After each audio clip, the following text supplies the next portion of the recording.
Hello, how are you? How are you? Good, how are you? Can you hear me? I'm fine. I think I can hear you now. I can now. Great, Yes. Okay. Fantastic. great, Yeah. great. So this is Dr. Marcus. Marcus, I'm going to ask you a funny question, and this is very embarrassing, but I want to hear it from the horse's mouth. How do you pronounce your last name?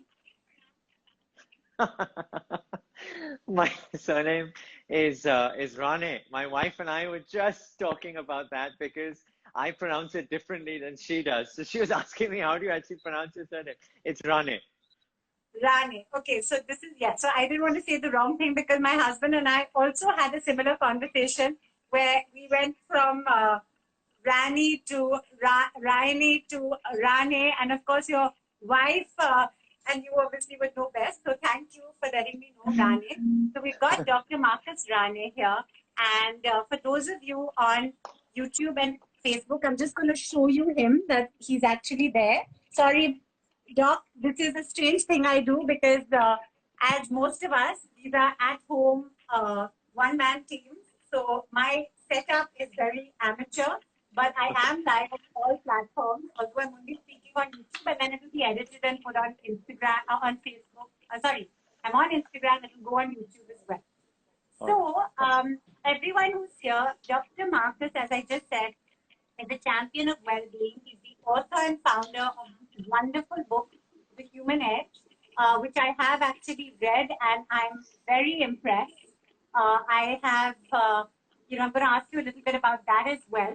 But essentially, Dr. Marcus is here to talk to us about COVID because, of course, that's, I think, top of everyone's mind. And the reality is that there's so much information. And while that's a good thing in many ways, it's also often very overwhelming. I think, given that we've been very, very frightened by this second wave that's hit, um, as much as there's been a huge amount of fear that's come with that, I think it's tragic and terrifying and terrible because, of course, we all know of people who are really suffering. So first thing is prayers that we're all fine, everyone's fine and safe forever, touch wood, and anyone who's suffering gets the help they need. But I think what this second wave has also done is perhaps honestly woken us all up to the fact that we need to know as much as we can about this. Uh, the authorities, the power that we need to have, all contingencies, disaster management in place to tackle, God forbid, situations like this. And now, of course, with people talking of a third wave, I think one has to also make sure that we're fully prepared. So on that note, Doctor, I would love to start with you just telling us a little bit about, honestly, your view on COVID on a generic level first, and then we'll go into more specifics of, actually things that could help people here. Okay. So what's your Well, view on the situation right now? I think you captured the sentiment very appropriately. India is suffering. Lives and livelihoods have been decimated by this virus. We have gotten here through complacency, through hubris, and what we need to now do as citizens is come up and ensure that we after. I'm But so sorry. also to ensure that we're helping everyone else around. For a second, your voice, I couldn't hear you, but now I can hear you again. So can you just repeat that last line? For some reason, I couldn't hear that. I said that we need to all be acting responsibly, not only to protect ourselves, but also to be looking after everyone else around us. That's the core objective here. Yeah. Absolutely. I think, as Doctor said, right now we need to be looking after ourselves and everyone around us. Let's just go to simple things that could help people here. And I want to just reiterate that if anyone is in any way feeling unwell, please consult your own doctor. I'm not a expert. And of course, doctor is an expert. But I think as we all know, you cannot be consulted through watching a live. So the reality is if you have an issue, you need to speak directly to your doctor. But Dr. Marcus, what would you say are the first sort of signs or symptoms that someone should watch out for? And at what point does someone have to move from managing themselves at home to seeking, intervention from experts and hospital care, what would you say is the basic trajectory of how it works? One of the biggest challenges we have with COVID is the spectrum of signs and symptoms. On one end, we are seeing asymptomatic cases, and some projections are showcasing that to be as high as 80%. And then, of course, on the other end, you're seeing people in complete respiratory distress, multilobar pneumonia, thromboembolic disease, clots all over the body, and in a very sick state. This is the big challenge, is this entire spectrum of the conditions. By and large, people who are presenting with mild disease, their signs typically fall in 2 or 3 categories. You've got those who are complaining about respiratory complaints, so that's shortness of breath, that's a dry cough, the fever, which is unrelenting, it goes on for a number of days, the body ache, the chills, the shaking that happens as well. And then, of course, there is that common symptom with a lot of people, a sign which a lot of people are now having, which is loss of smell, loss of taste as well. There is a second category of individual who has principally gastrointestinal symptoms, diarrhea, nausea, maybe a little bit of mild vomiting, tummy pain, indigestion. And then after that, it sometimes progresses into the respiratory disease as well. So those are the 2 big types of sort of collections of symptoms that we're seeing. Children mainly having a fever and a cough, which is sort of limiting itself to 48 to 72 hours. And I'm sure Dr. Mahesh, who's our pediatrician as well, coming in tomorrow, will talk more about that tomorrow. So I'm happy to see him here as well. So I won't talk about that aspect at all. So in adults, we're really focusing on respiratory complaints, gastrointestinal complaints. But as I said, for everyone watching as well, a high percentage of people, almost 80%, are asymptomatic. And this is causing a big cause of concern for us, because these people are in a position to spread the virus unknowing to them and unknowing to other people around them.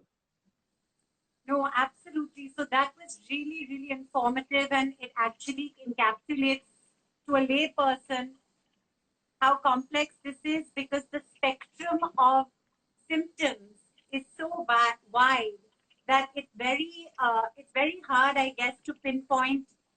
And I guess that's why so many cases perhaps come in too late. And so thank you for, throwing light on that.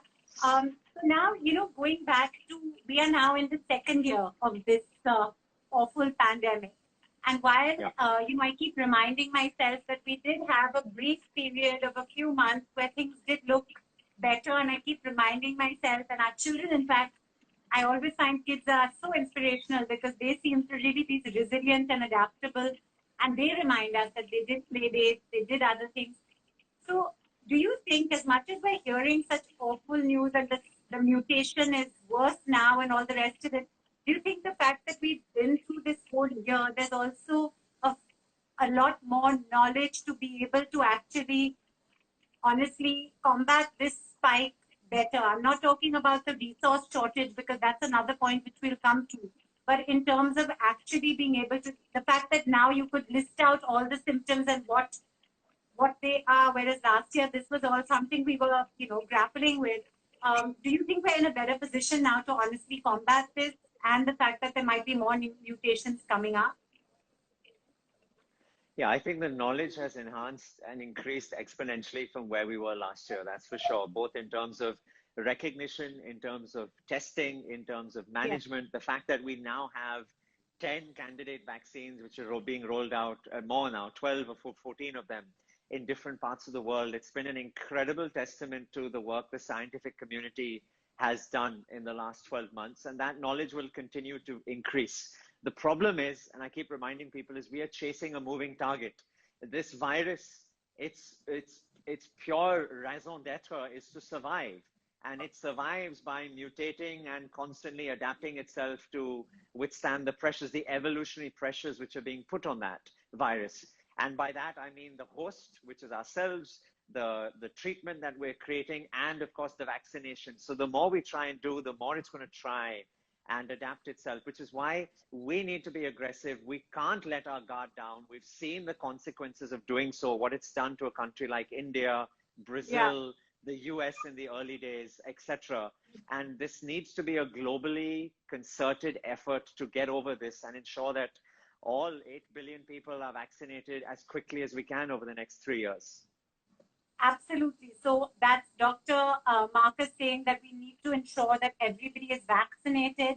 I think that's such a good point that while we have a huge amount of information and knowledge now, vaccination and continuing to stay safe and not letting our guard down is hugely important. I think, unfortunately, I don't want to get into a blame game, but we all know that there was a period of letting go. I think a sort of false narrative that we had triumphed over COVID.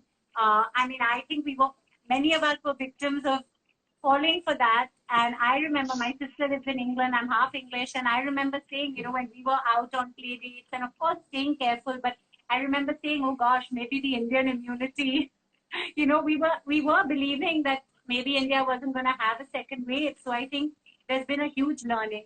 Now, of course, one's heart breaks for so many people who do not have resources, and it's not even about means. It's about the lack of oxygen, the lack of hospital beds, a huge shortage in resources. I really don't want to get into a blame game, but what would you think now if one had to use this as a learning? What do you think has to be done immediately now, not just to combat the situation now, but to mitigate something like this happening going forward? What would you think at a macro scale should be done? Dr. Fauci, the advisor to the US administration, and he's been there for 7 presidents, he was recently asked this question, I think on CNN, and he provided quite an articulate framework. He said we need to divide the problem in India into 3. What we need to do immediately, what we need to do in the short to medium term, and what we need to do in the long term. What we need to do immediately right now is mobilize as much resources as we possibly can to help treat the people who are suffering right now. That means lives and livelihoods. It's an economic and a health debacle which we're going through. So we're already seeing over 50% of oxygen being manufactured by the private sector, by industries that are not even oxygen industries. This is cement industries and heavy manufacturing and oil and gas and all kinds of steel plants, etc. So that's very good happening at a macro level. We can each play our part, by the way. My wife and I, we've recently started this campaign called Meds for More. Yes, I've been following that. Meds for and More. All we're doing is, we're collecting unused, unexpired COVID medication from everyone that's been treated at home. And instead of it going to waste, we are then funneling it into our NGO partners to make sure it gets reached people who can't access or can't afford. So that's a small example of what each of us individually can do to ensure that resources are reaching. So that's the immediacy. In the short to medium term, we have to get everyone vaccinated. Yes. The new WTO proposal to move the IP intellectual property waiver so that there is vaccine equity, to ensure the vaccine resources, raw materials are made available, to see more vaccination manufacturing plants crop up in different parts of India and the world, and to make sure that each and every one of us listening and hopefully watching this on YouTube, on Facebook, on Twitter, any other platform, you need to make sure you get vaccinated. You need to make sure your home health, your staff, your support workers also get vaccinated, because there's so much misinformation and confusion and honestly just wrong content in the zeitgeist about this. So please make sure everyone gets vaccinated. That's a very good point. No, go on. I was just going to say, I want to end this by saying the long term is an investment, a double down on investment in our healthcare infrastructure. Nirmala, our finance minister, opened her budget this year by saying that this is a budget for health and wellness. She almost tripled the investment that India has seen previously, which is a paltry 2% of GDP compared to 10, 15, 20% in other OECD countries. We need to very quickly ramp up. It's been shortchanged for far too long. We're seeing the consequences of that. I myself am going out to a primary healthcare center in Gujarat next weekend because of all the challenges that they're seeing, and they just don't have doctors, they don't have beds, they don't have oxygen, they don't have thermometers, they don't have PPE kits. It's ridiculous that our country has reached this stage. It really is. And, Dr. Marcus, I'm just repeating some things because we have an audience on YouTube and Facebook who will see an edited version of this, but they can't physically see you. So they're hearing your voice and we're getting questions there as well. So we have Paki Raju saying, how can we convince people to trust vaccines. I know a few people who are completely against it. Fortunately, his whole family has got the vaccine. I think this is something that one's seeing across the board. But I think in India, this is my own, layperson view. I feel like this last month has really shaken the fabric of pretty much everyone. And I think even the people who might have been skeptical about vaccines a few months ago, I think they're damn well going to take them now, or they should. I think from whatever we're all reading across the world, they do say that the double dose, while it may not prevent you from getting COVID, it will definitely make it milder if you do get it. And I think that's something that, as Dr. Marcus is saying, ensure everyone around you takes the vaccine. Tomorrow, when we talk to Dr. Balsekar at 12, we're going to talk a lot about children and the vaccine because, as young parents, and I know you're also, young parents, I think that for all of us, one of the slight saving graces of this awful pandemic has been so far children seem to have been relatively all right. Now, of course, we're seeing a trend where there are more cases with children. So I really hope that they ramp up vaccines for kids as well. And all our kids are fine and safe, touch wood, and all of us, of course. Do you have some views on that, Marcus, on kids and vaccines and when you think that might happen? Canada 3 days ago announced, Justin Trudeau and his health ministry announced that they're going to be rolling it out to above 12-year-olds. The Biden administration has said that they're looking into it over the next week or so. In the United Kingdom, home for both of us, there was an AstraZeneca study which had to be halted because of the thromboembolic clots saying it was being done on 300 12 to 15-year-olds. They've now restarted that study as well.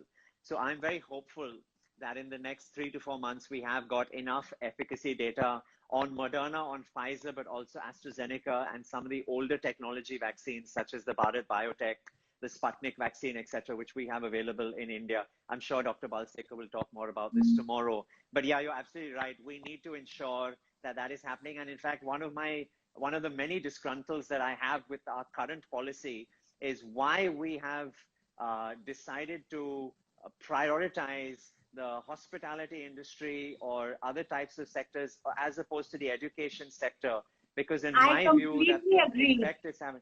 Yeah. I mean, I'm absolutely in the same boat as you when it comes to this. As we discussed earlier, I find it unbelievable that our administration has chosen to prioritize, as you said, hospitality, and I guess it's economics, right? But they've prioritized all that over education. And I really hope, and again, I must admit that the last couple of days, various interviews I've watched, for the first time, I've seen a lot of discussion on how are they going to open schools, the reason for vaccinating kids and ensuring kids are safe so that kids can get back to school.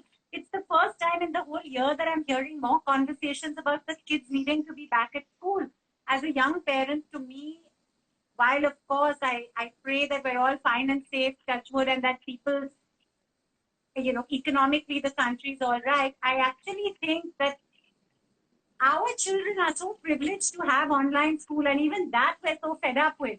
But there is a huge majority, I would say 90 to 95% of children in India who do not have online education. It's going to be a generation with a year or two of no schooling.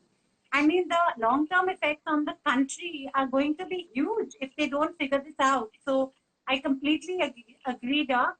And, thank you, Pakiraju, Sarim, all of you, Abhishek, on YouTube who are asking lots of questions. We've got people here on Instagram also saying many things. We've got Francisca saying if both Covishield and Covaxin are the same, then why two different? Francisca, I'm sure doctor will tell you that, all the vaccines, there are different manufacturers and different. Do you want to say something about that, doctor, about the different vaccines and anything about that?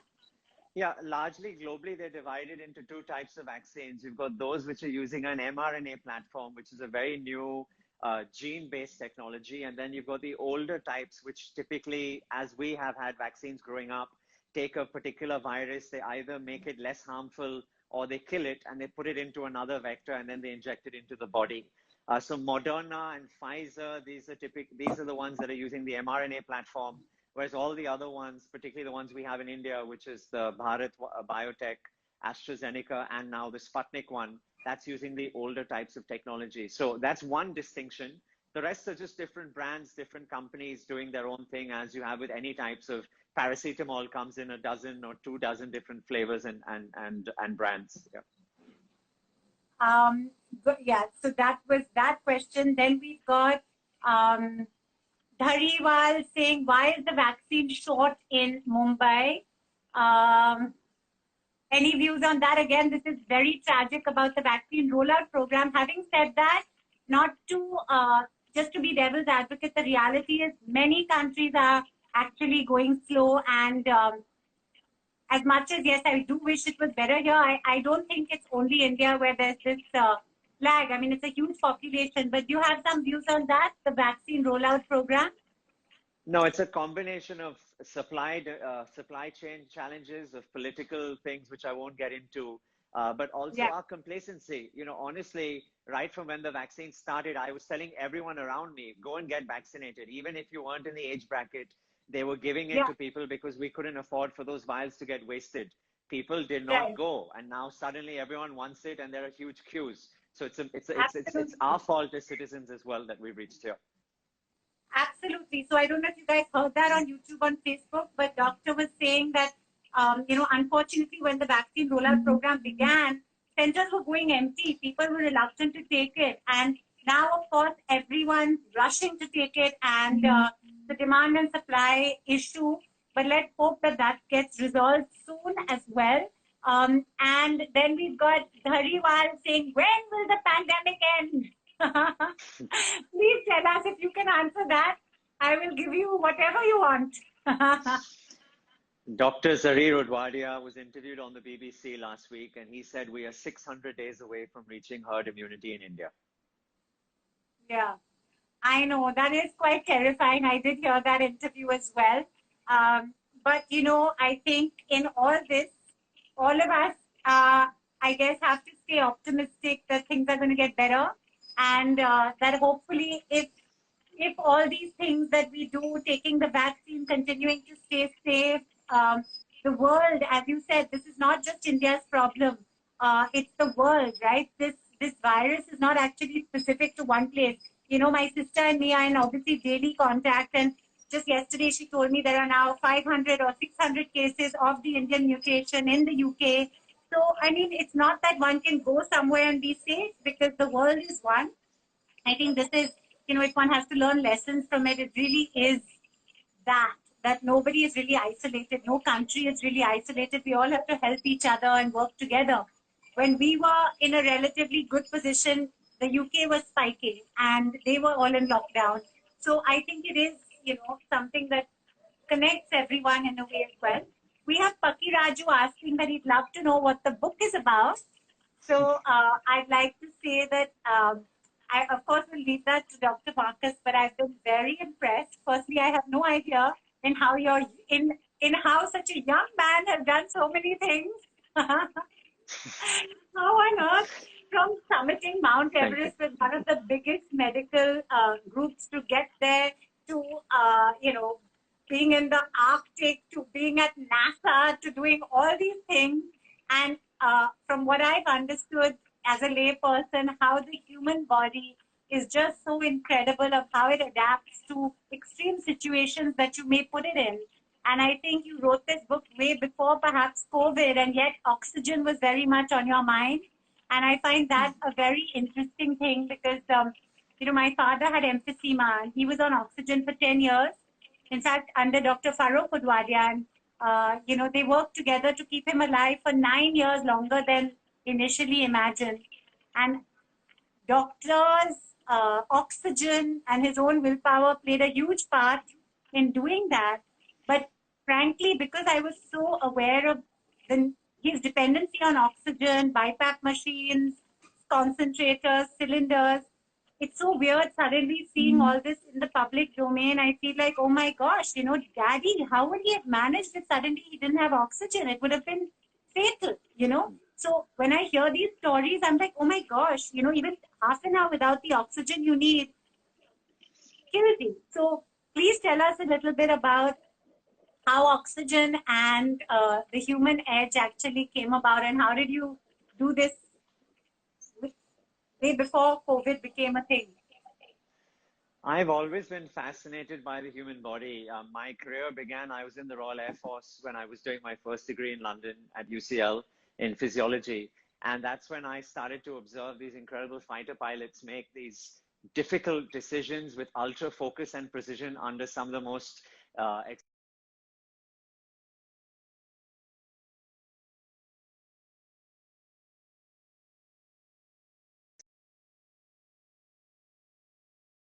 Going to repeat what Doctor said for those of you on YouTube and Facebook. He was saying that he was a fighter pilot when he first began his medical studies, and it was incredible the kind of decisions that people made under these extreme conditions of, being fighter pilots. So carry on. Sorry, I lost you for a minute, but you're back. I'm just going to correct you. I wasn't the fighter pilot. I was looking after No, you weren't a fighter pilot. Sorry, you weren't a fighter pilot, but you were a pilot. I was training, absolutely. Yes, I was in the Air Force. And that I can't hear you. I said yes, I was in the Royal Air Force, correct. Can you hear me now? Yeah, but it's very soft. Let me my headphones. Is that any better? Yeah. Okay. All right. Yeah, so I just had the opportunity over the many. It's very soft. Sorry, suddenly gone very soft.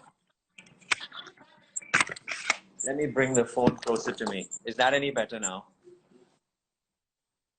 Yeah, that's a bit better. Okay. All right. I think it's a combination of Wi-Fi and mic issues.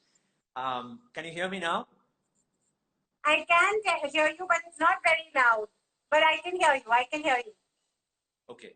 So it was just the book is all about the different expeditions that I've done, from Mount Everest to working at NASA to working with these fighter pilots, to the Antarctic Circle. And each chapter looks at a different extreme environment and how our human body ultimately begins to excel. So it looks at the limits of human physiology and performance.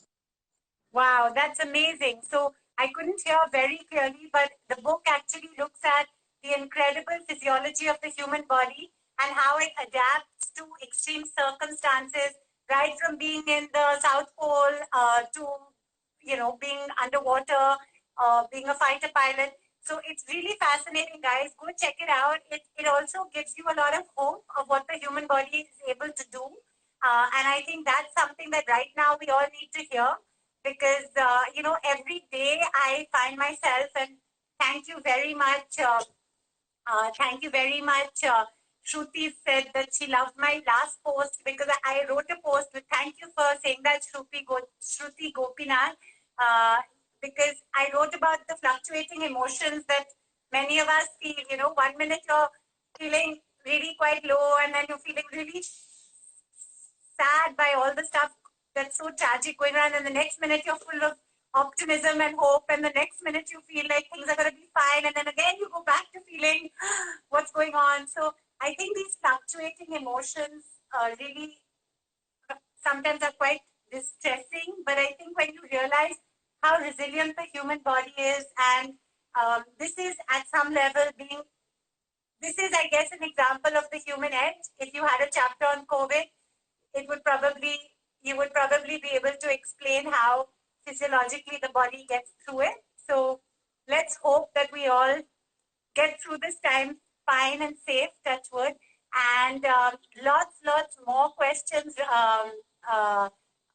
Doctor. But one last one. Kindle says, how long do you think it will take before travel can resume? Indians traveling abroad.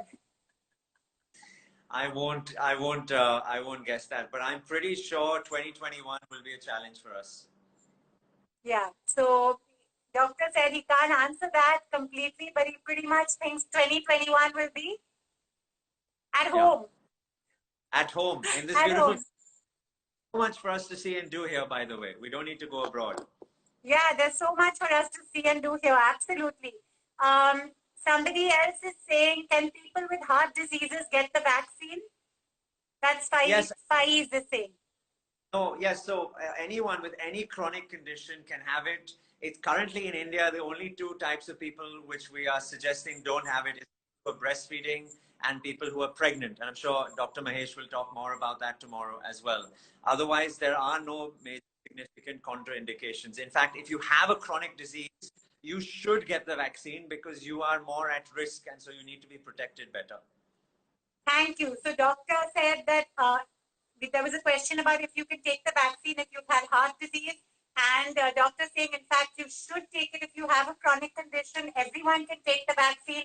The only two groups of people that they're not yet, suggesting take the vaccine are pregnant women and women who are breastfeeding. So, Sama, what is the reason that people get infected even after the vaccination? Look, the vaccine is only really protective once you've It's had very soft, doctor. Maybe if you come a little ahead, would that help? Is this any better now? Yeah. Okay. The only time that we're seeing a good level of protection is 2 weeks after the second dose. So anytime up until then, you are still at risk. And people are falling prey to that because they think that they are more protected and therefore doing things in a much more bravado manner. So people need to be careful of that. So that's a good point. Doctor was saying you're only really protected 2 weeks after the second dose. So make sure you maintain all safety protocols before and even after that. Pakiraju is saying, what inspired you to write the book? My children. I wanted to inspire them to love science in the same way that I do, but through the words of their father. So I've dedicated it to them. So Pakiraju, doctor says it's his children who inspired him to write the book. He wanted them to be as inspired by science as he is. I think, given that tomorrow we'll be talking about children, I think the children really are a huge inspiration for all of us. As much as I must admit, we're fighting constantly as well. I feel it's also even that is an element of allowing some form of normalcy in these strange times. So every time we have a fight, I think, okay, this is teaching them negotiation skills. This is teaching them, because we have to do it all in-house now. So that was really, really helpful, doctor. We have someone saying, when do you have to go for a COVID test? I'm guessing you should go if you have symptoms, but do you want to answer that? Or if you've come in contact with anyone? Yeah, you're right. If there's any suspicion that you may have been in contact with someone or you're suffering from COVID-19, please have a test. Absolutely. If you've been around anyone who's got COVID, please have a test. We have someone saying the news here is bashing India. Mr. Sinem. I think as doctor's been saying all along, we won't get political, but the truth is, I think it's good to have an objective view and watch and listen to all news. I think as much as one doesn't want to only look at the press here or only look at the press there, now in this digital age, you can access all news, and I think that's quite a good thing to do. I find myself sending articles to my relatives in England about local news, things getting a bit better because understandably they don't always see that. So I do think that they obviously get very worried looking at what they look at. So somebody else says you are hitting the bullseye. Children are suffering by not going to school. We need to get them back in school. Absolutely. I have taken the second dose of Covishield today, and I'm having a mild cold. Do you want to say anything about that? The reaction to vaccines? Yes, so you'll have two types of vaccines. You'll have a local reaction, which is the arm. Your arm will feel heavy, red, and painful. And then you'll have a systemic reaction, which is where you may develop a mild fever, a body ache, or chills, and generally feeling unwell. What I've anecdotally seen is people under the age of 50 who are getting a much stronger response, immune response. They're having more of these symptoms than people over the age of 50. Also, the symptoms on the first shot seem to be worse than the symptoms on the second shot. This is a problem because I've got a lot of people who've had the first shot and they've told me that I feel really unwell, there's something wrong with this vaccine, I don't want to have the second one. And that will cause a problem because A, it doesn't give you any protection. And B, remember we spoke about the evolutionary pressure on the virus. You're giving it a little teaser as to what we're creating, but you're not giving it the full shot. It is there more likely to then mutate over a longer period of time. So please make sure, like antibiotics, if you start the course, see it through. If you had one vaccine, make sure you have two. That's a great point. Dr. Marcus said if you've had one dose of the vaccine, even if you've had a severe reaction, definitely take the next dose. You have to complete the whole course. Doctor also said often younger people have more of a reaction. I have to tell you a bit of a joke. Both Rupak and me are only 18, so we only just qualified. But that aside, we didn't have any reaction. So we were like wondering if we actually got the right vaccine. So I think this is actually quite an individual thing. Everyone reacts differently. And we literally were like, oh my gosh, did we take it? Apart from the sore arm. So I think, you know, like you said so rightly, that everyone's reactions are different. But whatever it is, make sure you take the next dose. So thank you for that. We have Michael Rock saying if he tested positive for COVID, after how long is he allowed to take the vaccine?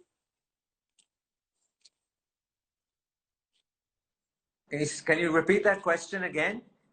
A gentleman said that he had COVID, and how long after recovering may he take the vaccine? 4 weeks. 4 weeks. Okay, so Michael, that's 4 weeks. Kindle says, are there some lifestyle-related tips you could recommend for your own routine to stay mentally and physically fit? I mean, there are many things. And last time we spoke a lot about self-care and self-love is not selfish, and how important that mantra is to look after our body and mind right now. I individually am making sure I'm getting my 10,000 steps every day. I intermittent fast 3 days a week.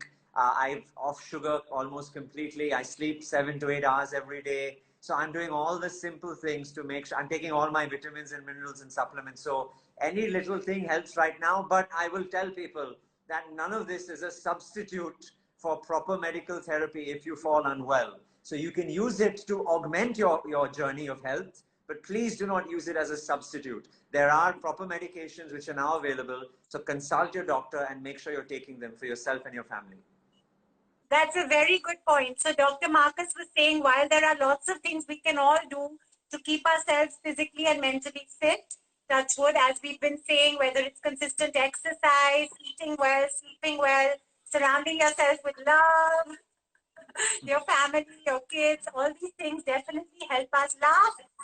I tell people, you know, there's an element of guilt, especially in a third world country. Much as I adore India and I've chosen to live here, given that I'm half English, I do feel when you bring kids up here, we're so aware of so much suffering just as a, you know, just because of the way we all live, right? In such close proximity to, you know, everything about not just your neighbors, but the people who live around you. You can't help but be so concerned for everyone. And sometimes I feel in first world countries, not that they're not empathetic, but you can really just live looking after your own because you don't have to have that. You know that the authorities are managing the rest. So I feel here we have an element of guilt constantly. We need to help. We need to help with cylinders. We need to provide oxygen to people. We have to help with beds, and we want to do it. But I think it's equally important to understand that you could be helping just by making someone smile. You could be helping by telling a joke and letting someone know that things are going to be fine. Just today on a wonderful group I'm part of where a lot of people are helping, someone said that she feels a bit useless in comparison. And everyone was so sweet to reassure her that help comes in all forms. You know, a grandmother just ensuring you eat well or making sure that she's there to tell you a story or whatever is just as helpful. So don't ever feel that you're not helping. We're all helping in our own way. And on that note, yes, and doctor also said, do not ever use your own self-help mechanisms as a substitute for actual medical consultation. If you have a problem, please consult your doctor. Please do not rely just on Google videos and WhatsApp messages. Dr. Udwadia once told me when my father was very critical, he once told me when I said, I looked up something and I got scared, in his very, very wonderful way, he said to me, I didn't become a doctor by checking Google. And I thought that was so wonderful because after that, I never looked up Google to check for symptoms and things like that, because I realized it's such a vast ocean of information. You need to know every case is different. And in fact, I think we spoke briefly about oxygen at home and people wanting to get cylinders and keep them. It's important to also have medical guidance with how to use these things, because every case is so different. Everybody's body, it's a bunch of parameters, right? It's not just one thing. So what is your view on oxygen and CTs? And then I think I'm going to let the doctor go because I've really taken up a lot of his time. CT is a diagnostic test. It's not required for everyone. If you have an RT-PCR positive, you do not need to rush and have a CT scan. Please don't do that. Number one, a CT scan is the equivalent of 400 X-rays, so it's a very high dose. Number two is it's expensive. It costs anywhere between 8 to 10,000. And number three, you're consuming that resource for someone who could have it done by blocking the scanner. So the CT device is to be prescribed by a doctor when your clinical symptoms have reached the stage that warrants a clinician to try and assess the degree of severity of the lung involvement. So as I said, not everyone gets lung involvement with COVID. A lot of people, it's just restricted to the gastrointestinal tract. In some people, it goes to the lungs, and the CT allows us to give an objective score out of 25, which we can then delineate between mild, moderate, and severe.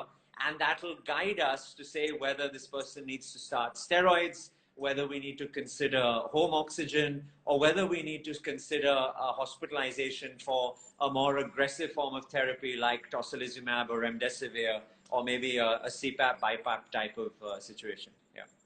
That's really good advice. Again, I'm just saying it for the people on YouTube and Facebook as well. Doctor was saying that do not take a CT scan if you are, not everyone should rush for it. The doctor will be able to advise you if you need to take it. Similarly, it's actually the equivalent of about 400 X-rays. So there are many reasons to wait and to see if there is lung involvement. Not every COVID case has lung involvement. These are all very important things. And I think once again, to reassure all of us, I think the whole fact that even now, if I'm not mistaken, is it 85 to 90% of cases are very mild and get well at home. So I think we need to remind ourselves of that, because for every awfully tragic case you hear of, there are also so many that are absolutely fine. I keep telling myself that because otherwise it can get into a sea of gloom. So on that note, doctor, thank you so much. It was really lovely chatting. And is there anything else you'd like to say before we say au revoir? No, I know there are many other questions, and I want to say thank you for having me and creating this platform opportunity for people to get some accurate medical information. If you do want to reach out to me, you've of course got my Instagram handle here. It's at DocMrani. Orane, and you can ping me. And every day I'm trying to put out some relevant COVID information to help you. So I'm more than happy to do that. But I wish you well. My last message is get the vaccine. Please ensure you get the vaccine. That's lovely. So anybody who'd like to hear more from Dr. Rane, please follow him on Instagram too. And it was really a pleasure having him here. This video will be edited and put also on YouTube. So thank you so much, Doc. And take care, stay safe. And good luck on your Gujarat expedition. That's really amazing. Thank you so much. Bye. Thank you. Bye. So that was Dr.